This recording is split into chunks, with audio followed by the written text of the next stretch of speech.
నా మనసు నుంచి కూడా వస్తూ ఉన్నాయి. ఎప్పుడు ఊహించని విధంగా, ఎప్పుడు జరగని విధంగా, రాష్ట్రంలో ఎప్పుడు చూడని విధంగా మనలో ఏ ఒక్కరైనా కూడా తలెత్తుకొని తిరిగే విధంగానే పాలన సాగింది. రాష్ట్ర చరిత్రలో ఎప్పుడు జరగని విధంగా ఏకంగా 99% మేనిఫెస్టోలో చెప్పిన హామీలను అమలు చేసి ప్రతి ఇంటికి కూడా ఆ మేనిఫెస్టోను తీసుకొని పోయి, అక్క మీరే టిక్కు పెట్టండి, ఇదిగో మా మేనిఫెస్టో, ఎన్నెన్ని జరిగాయి, ఏమేమి జరిగాయి అని మీరే టిక్కు పెట్టండి అని చెప్పి వారి చేతికే మేనిఫెస్టో ఇచ్చి వారి చేతనే టిక్కు పెట్టించి మరీ వారి ఆశీస్సులు తీసుకుంటూ ప్రతి గడప తిరిగిన పరిస్థితుల మధ్య ఈరోజు కలుస్తా ఉన్నాం. ఇంతవరకు రాష్ట్ర చరిత్రలో ఎప్పుడు కూడా ఒక మేనిఫెస్టోని ఇంత సీరియస్గా ఎవరు తీసుకున్న పరిస్థితులు ఎప్పుడూ లేవు. ఎన్నికలప్పుడు ఏదో పెద్ద పెద్ద బుక్కులు ప్రింట్ చేసేవాళ్ళు, పెద్ద పెద్ద మాటలు చెప్పేవాళ్ళు. ఎన్నికలు అయిపోయిన తర్వాత మేనిఫెస్టో చెత్తబుట్టలో పడేసే పరిస్థితి. మొట్టమొదటిసారిగా రాష్ట్ర చరిత్రలో ఎప్పుడు జరగని విధంగా ఒక ముఖ్యమంత్రి కార్యాలయానికి వస్తే మేనిఫెస్టో కనిపిస్తుంది. కలెక్టర్ కార్యాలయంలోకి వెళ్తే అక్కడ కలెక్టర్ కార్యాలయంలో మేనిఫెస్టో కనిపిస్తుంది. ఏ డిపార్ట్మెంట్కి వెళ్ళినా కూడా ఆ డిపార్ట్మెంట్లలో హెచ్ఓడీలు కానీ, సెక్రటరీలు కానీ ఎక్కడికి వెళ్ళినా కూడా వాళ్ళ కార్యాలయాలలో మన మేనిఫెస్టో కనిపిస్తుంది. ప్రతి డిపార్ట్మెంట్కు, ప్రతి కలెక్టర్కు ఈ మేనిఫెస్టో పెట్టి ఇదే మన ఎజెండా, ఈ ఎజెండా ఆధారంగానే పాలన సాగుతుంది అని వారందరినీ కూడా మొట్టమొదటి రోజు నుంచి కూడా సమాయత్తం చేసి ఏకంగా 99% హామీలను అమలు చేసి గర్వంగా, సగర్వంగా తలెత్తుకొని మళ్ళీ ప్రజల దగ్గరికి వెళ్ళి ఓట్లు అడిగే పరిస్థితిలోకి మొట్టమొదటిసారిగా ప్రభుత్వం అడుగులు వేసింది ఈ మన 5 సంవత్సరాల కాలంలోనే. నిజంగా ఇది జరిగినప్పుడు, చూసినప్పుడు నిజంగా ఆశ్చర్యం అనిపిస్తుంది. ఎప్పుడు చూడని విధంగా ఏకంగా 2,70,000 కోట్ల రూపాయలు, ఎప్పుడు జరగలే ఇది. ఏ పథకం ఎప్పుడు ఇస్తామో, ఏ నెలలో ఇస్తామో ఏకంగా క్యాలెండర్ ముందే ప్రకటించి, ఆ సంవత్సరానికి సంబంధించిన క్యాలెండర్ ముందే ప్రకటించి, ఆ నెల వచ్చేసరికి ఆ బటన్ నొక్కడం, నా అక్క చెల్లెమ్మ కుటుంబాల ఖాతాలకు నేరుగా వెళ్ళిపోవడం ఎప్పుడు జరగల. నిజంగా ఒక్కొక్కసారి అనిపిస్తుంది, ఏమయ్యాయి ఆ ప్రేమలు, ఏమయ్యాయి ఆ ఆప్యాయతలు అని ఒక్కొక్కసారి అనిపిస్తుంది. 66 లక్షల మంది పెన్షన్లు తీసుకుంటా ఉన్న అవ్వాతాతలు, మనం రాకమునుపు, మనం అధికారంలోకి రాకమునుపు పెన్షన్ కేవలం 1000 రూపాయలు. ఎన్నికలకి 2 నెలల ముందు వరకు కేవలం 1000 రూపాయలు. మనం ఏకంగా దాన్ని 3,000 రూపాయలకు పెంచుకుంటూ పోయాం. అప్పట్లో 39 లక్షలు మాత్రమే పెన్షన్దారులు, 66 లక్షలకు పెంచుకుంటూ పోయాం. ఏ ఒక్కరిని కూడా పక్కన పెట్టండి అనే మాట నోట్లో నుంచి రాలేదు. ఏకంగా 66 లక్షల మందికి ఇంటి వద్దకే, మొట్టమొదటిసారిగా ఇంటి వద్దకే వెళ్ళి వాళ్ళ బాధలు తెలిసిన వ్యక్తులుగా వాళ్ళ చేతికి అందించి వాళ్ళ ఆశీస్సులు తీసుకున్నాం. మరి ఏమయ్యా 66 లక్షల మంది అవ్వాతాతలు, ఆ వికలాంగులు, ఆ వితంతువులు, అక్క చెల్లెమ్మలు, వారి ఆప్యాయతలు, ప్రేమలు ఎప్పుడు జరగని విధంగా 54 లక్షల మంది తల్లులకు కేవలం మీ పిల్లలకు బడులకు పంపించండి చాలు, మీ పిల్లలు గొప్పగా చదవాలి, మీ పిల్లలకు మంచి భవిష్యత్తు ఉండాలి, 54 లక్షల మంది అమ్మలకు అమ్మఒడి. మరి ఏమయ్యాయి వాళ్ళ ప్రేమలు, వాళ్ళ ఆప్యాయతలు? ఏకంగా 53,58,000 మంది రైతన్నలకు. ఇంతకుముందు ఎప్పుడు జరగల. పెట్టుబడి సమయం వచ్చేసరికి రైతన్నలకు పెట్టుబడి సహాయంగా రైతు భరోసా ఇచ్చే కార్యక్రమం. ఇప్పుడు చూడని విప్లవాత్మక మార్పులు వ్యవసాయ రంగంలో. ఏమయ్యాయి వారి ప్రేమలు, వారి ఆప్యాయతలు అంటే అది తెలియదు. ఏకంగా 1,05,00,000 మంది అక్క చెల్లెమ్మలకు 0 వడ్డీ క్రమం తప్పకుండా ప్రతి సంవత్సరం వారికి అండగా నిలబడుతూ చేశాం.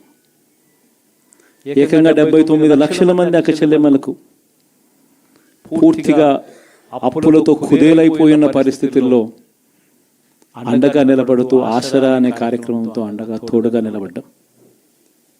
మరి ఏమయ్యాయి వారి ప్రేమలు, ఆప్యాయతలు అంటే తెలియదు. 27 లక్షల అక్క చెల్లెమ్మలకు చేయూత క్రమం తప్పకుండా ఇచ్చాం.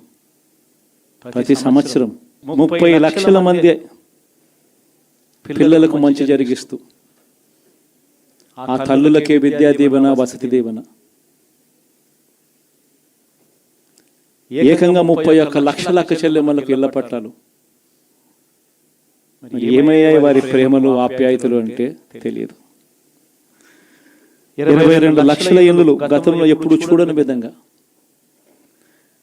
3,60,000 మంది నా అక్క చెల్లెమ్మలకు కాపు నేస్తం, 4,96,000 మందికి ఈబీసీ నేస్తం నా అక్క చెల్లెమ్మలకు, 82,000 మందికి నేతన్న నేస్తం, 2,76,000 మందికి వాహన మిత్ర, 16 లక్షల మందికి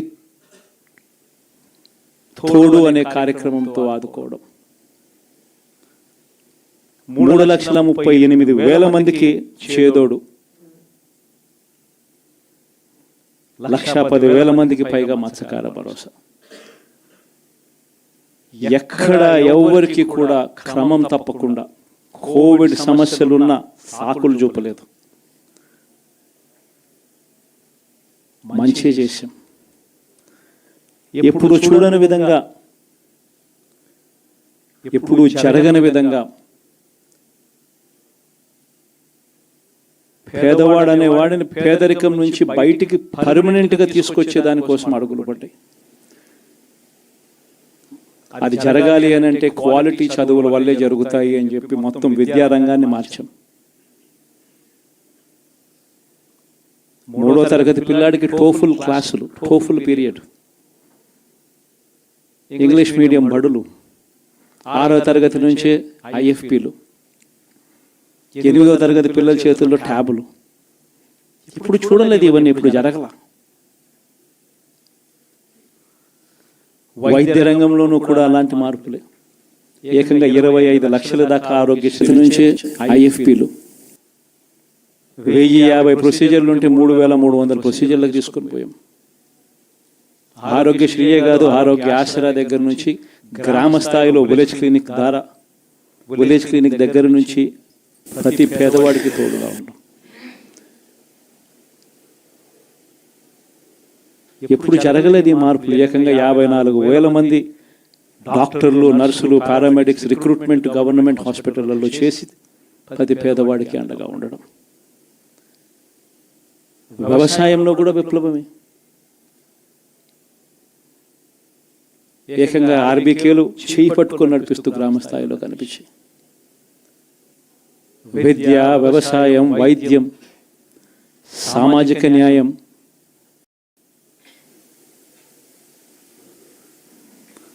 సుపరిపాలనలో ఎక్కడా కూడా తగ్గలేదు. మొట్టమొదటిసారిగా గ్రామ స్థాయిలో గ్రామ స్వరాజ్యానికి అర్థం చెప్పాం. లంచాలు, వివక్ష లేని పాలన ఇవ్వగలుగుతారా అని అంటే ఎప్పటికీ క్వశ్చన్ మార్క్గా ఉన్న పరిస్థితుల్లో లేదు, కాదు, లంచాలు, వివక్ష లేని పాలన సాధ్యమే అని చెప్పి మొట్టమొదటిసారిగా చూపించింది ఈ 5 సంవత్సరాల పాలనలోనే. ప్రతి పథకము డోర్ డెలివరీ చేసాం. ఇంటి వద్దకే పాలన అన్నదానికి అర్థం తీసుకొచ్చాం. మహిళా సాధికారతకు ఈ మాదిరిగా చేయగలుగుతాము అని చెప్పి అర్థం చూపించాం. ఇవన్నీ సంస్కరణలు, ఏ అక్క చెల్లెమ్మ బయటికి వెళ్ళినా కూడా ధైర్యంగా పోయే పరిస్థితి. ఫోన్లో దిశ యాప్ ఇలా 5 సార్లు ఊపితే చాలు 10 నిమిషాల్లో పోలీస్ వచ్చి అక్క ఏమైంది అనే పరిస్థితి. గ్రామంలోని మహిళా పోలీస్ ఇప్పుడు చూడలేదు ఇవన్నీ. మరి ఇలాంటి గొప్ప మార్పులు సంస్కరణలు ఇన్ని జరిగాక ఇప్పుడు చూడని పాలన ఈ మాదిరిగా ఇచ్చిన తర్వాత మరి ఎందుకు ఈ మాదిరిగా రిజల్ట్స్ వచ్చాయి?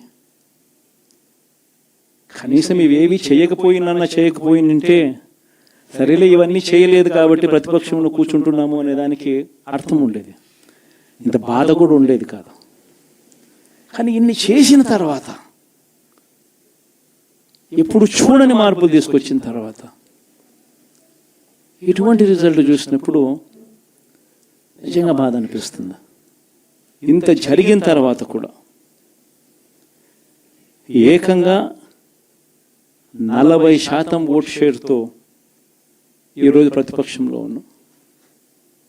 ఇంత జరిగిన పిమ్మట కూడా ఈ రోజుకి కూడా మనం చేసిన మంచి ఎక్కడికి పోలేదు. మనం చేసిన మంచి ఈ రోజుకి కూడా ప్రతి గడపలోనూ కనిపిస్తుంది, ప్రతి కుటుంబానికి తెలుసు. ఇంతకు ముందు గతంలో ఎప్పుడు జరగని విధంగా నా కుటుంబానికి, నా ఇంటికి మంచి జరిగింది, అది వైఎస్ఆర్సీపీ పాలనలోనే జరిగింది అన్నది ప్రతి ఇంటికి తెలుసు. ఆ చేసిన ఆ మంచి ఎక్కడికి పోలేదు. ఆ మంచి ఎప్పటికీ మనకు శ్రీరామ రక్షగానే బ్రతికే ఉంటుంది. మనం చేసిన మంచి బ్రతికే ఉంది. విశ్వసనీయతకు అర్థం చెబుతూ జగన్ ఏదైనా చెప్పాడు అని అంటే మాట తప్పడు, మాట మీద నిలబడతాడు, మాట తప్పని పాలనే తాను ఇచ్చాడు అన్న విశ్వసనీయతకు అర్థం చెబుతూ మనం అందించిన పాలన కూడా ప్రజలు మర్చిపోరు. ఈరోజు కూడా ఈరోజు ప్రతిపక్షంలో ఉన్నా కూడా నేను చెప్తా ఉన్నా, గర్వంగా కూడా చెప్తా ఉన్నా, ఈ రోజుకి కూడా జగన్ అబద్ధాలు ఆడడు, జగన్ మోసం చేయడు. మళ్ళీ చంద్రబాబు చెప్పిన మాదిరిగానే అంతకన్నా ఎక్కువ అబద్ధాలు మనం చెప్పుంటే బాగుండేదేమో, ఆ 10% మనతోనే నిలిచి ఉండేవాళ్ళేమో, అలా చేసి ఉంటే బాగుండేదేమో అని చెప్పి కూడా చాలామంది కనిపించవచ్చు కూడా. మరీ జగన్ ముక్కుసూటి మనిషి, మరీ జగన్ రాజకీయాలలో మరీ నిజాయితీగా ఉంటాడు, ఇంత నిజాయితీగా ఉండడం కరెక్ట్ కాదేమో అని. కానీ ఒకటి చెప్తా ఉన్నా,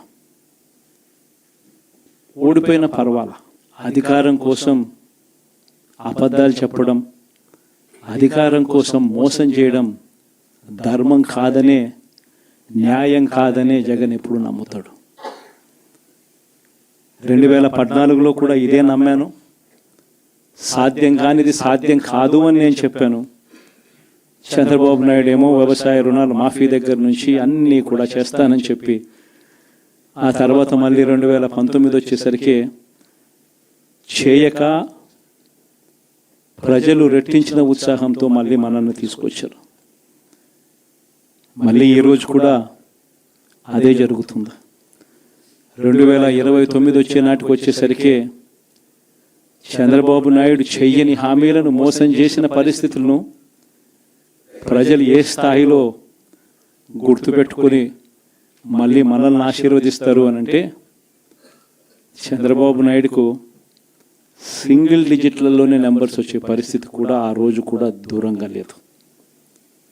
ఇది వాస్తవం. ఈరోజు మనం చేసిన మంచి ఎక్కడికి పోలేదు.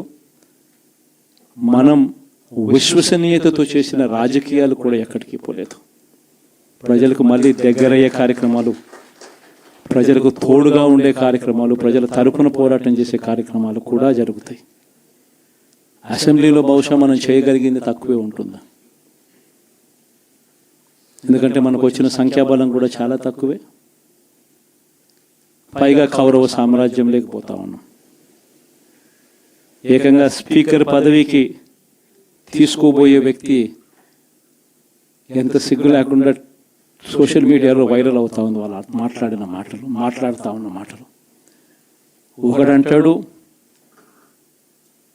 జగన్ ఓడిపోయాడు, ఇంకా చనిపోలేదు అని ఒకడు అంటాడు, ఇంకా చావలేదు అని ఒకడు అంటాడు, ఇంకొకడు అంటాడు చచ్చేదాకా కొట్టాలి అని ఇంకొకడు అంటాడు.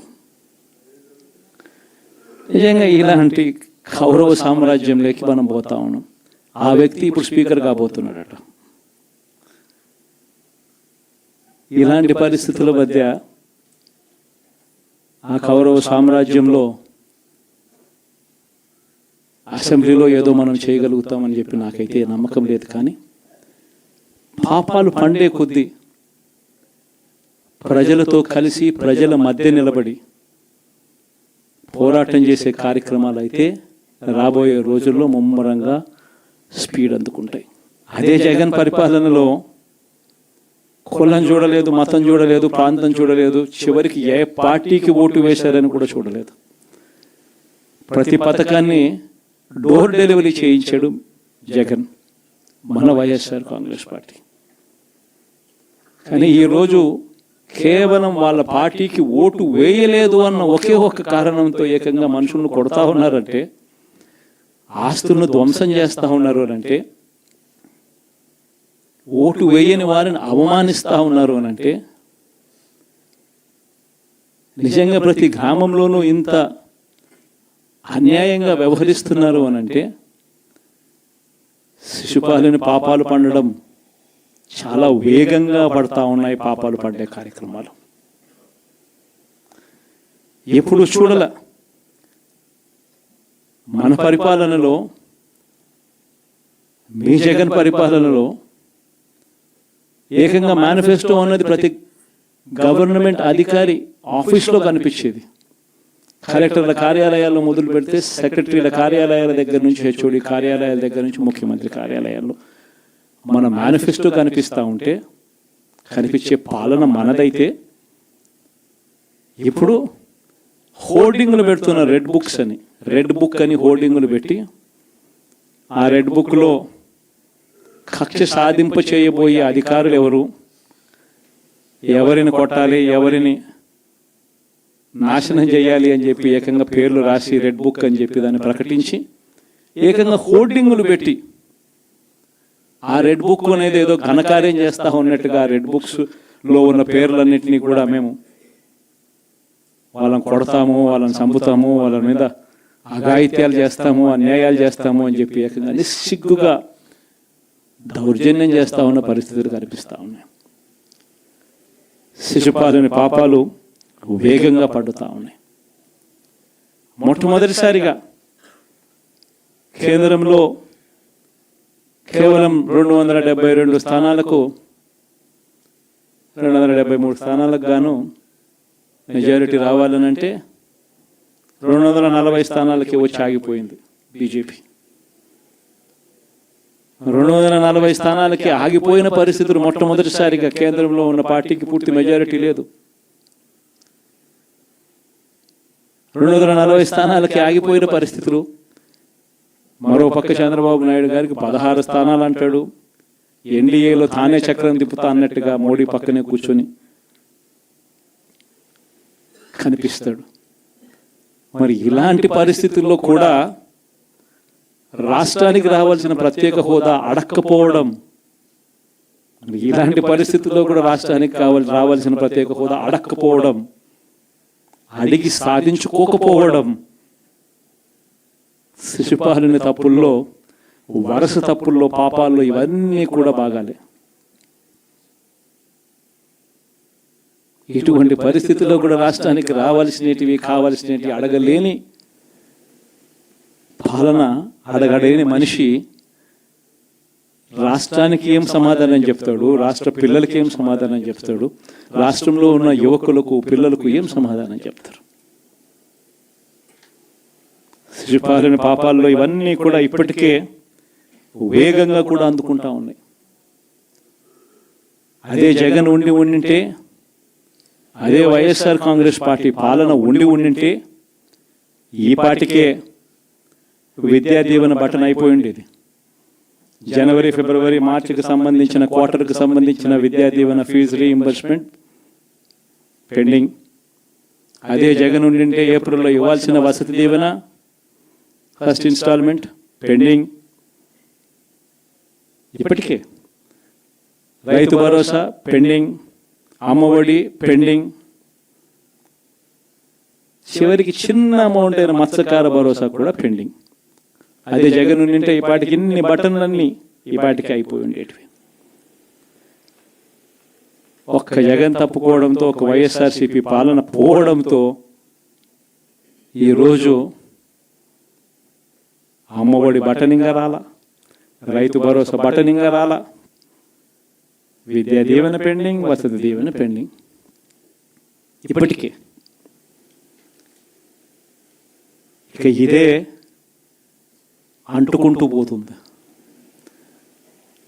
డిసెంబర్ జనవరి వచ్చే నాటికి ఏమయ్యా ఇవన్నీ మాకు చెప్పావు, 4,12,00,000 మంది ఓటర్ల లిస్టు, ఇందులో సగం మంది ఆడవాళ్ళే, అందరూ 18 సంవత్సరాల పైవారే ఓటర్ లిస్టులో ఉన్నారు అని అంటే, మరి వీరందరికీ 1,500 ప్రతి నెల ఇస్తానన్నాడు, సంవత్సరానికి 18,000.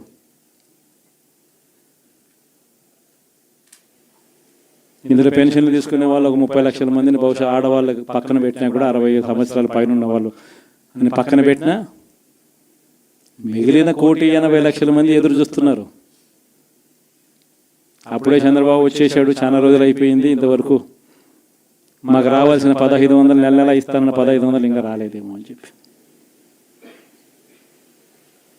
రైతులు ఎదురు చూస్తూ ఉన్నారు. 20,000 పెట్టుబడి సాయంగా ఇస్తానన్నాడు, అది ఏమవుతుందని. దాదాపు 1,00,000 మంది పిల్లలు పైగా ఉంటారు, బళ్ళకు పోయే పిల్లలందరికీ ఇస్తామన్నాడు.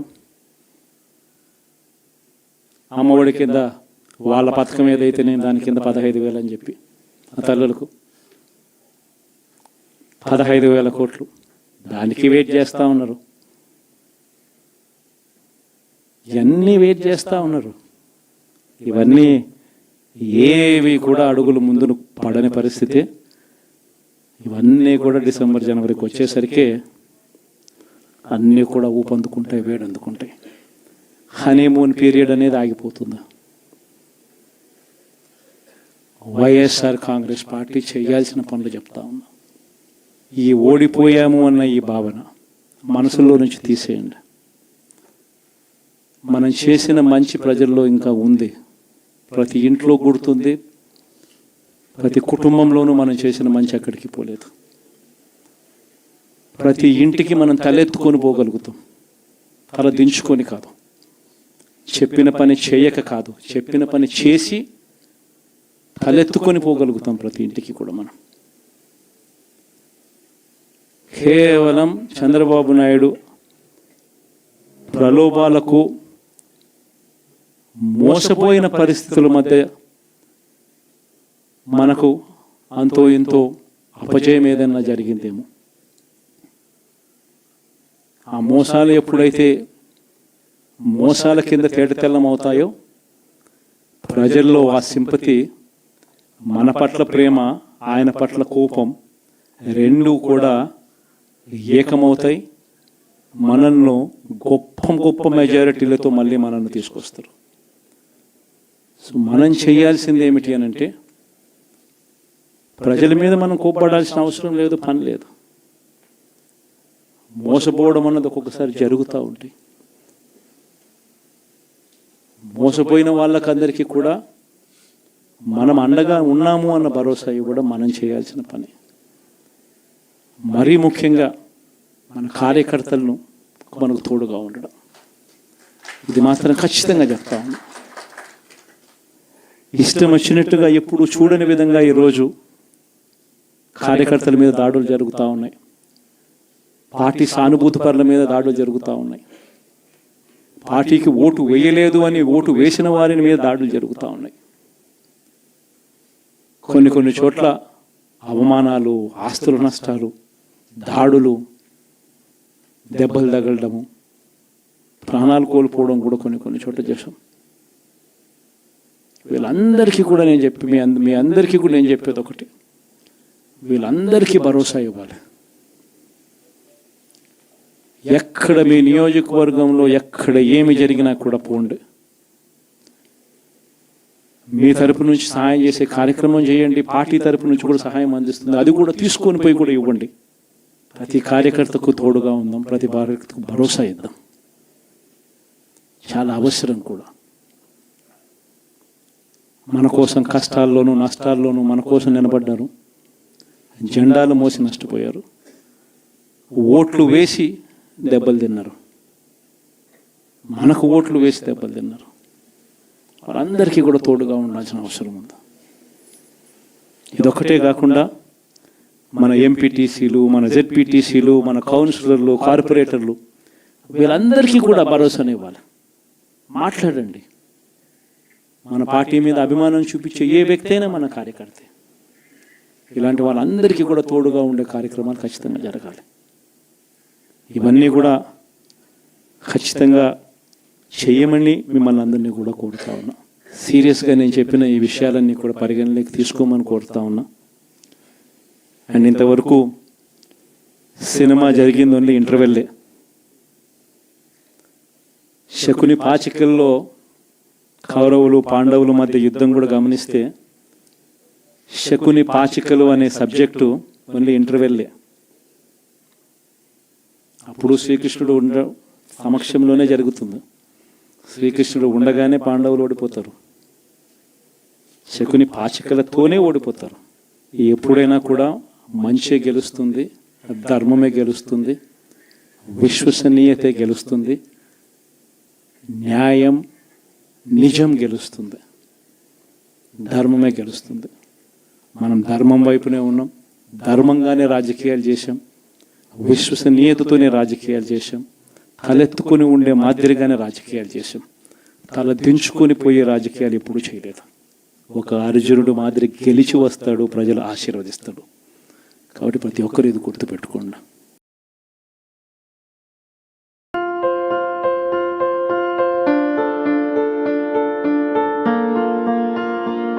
సంస్కృతి, సాంప్రదాయం, ప్రేమ, ఆప్యాయత, రాజసం ఉట్టిపడే వేడుకలకు అనువైన ప్రదేశం MLN కన్వెన్షన్ హాల్.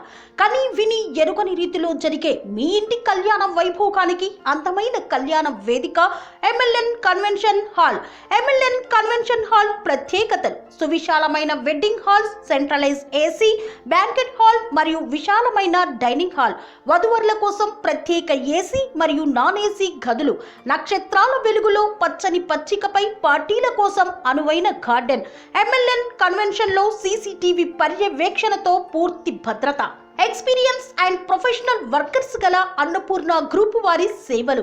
2000 వాహనాలు పార్కు చేసేందుకు సువిశాల పార్కింగ్ సౌకర్యం. మీ ఇంట జరిగే అన్ని శుభకార్యాలకు, పెళ్లి, reception, engagement, birthdays, get together, corporate events, ఏ ఇతర శుభకార్యాలకైనా అందమైన వేదిక MLN కన్వెన్షన్ హాల్. బుకింగ్ కోసం సంప్రదించండి 7550438888 మరియు 7550428888. మా అడ్రస్ చీర్యాల లక్ష్మీ నరసింహస్వామి దేవాలయం ప్రక్కన, near outer ring road, Keesara junction, Cheeryal గ్రామం, మేడ్చల్ జిల్లా.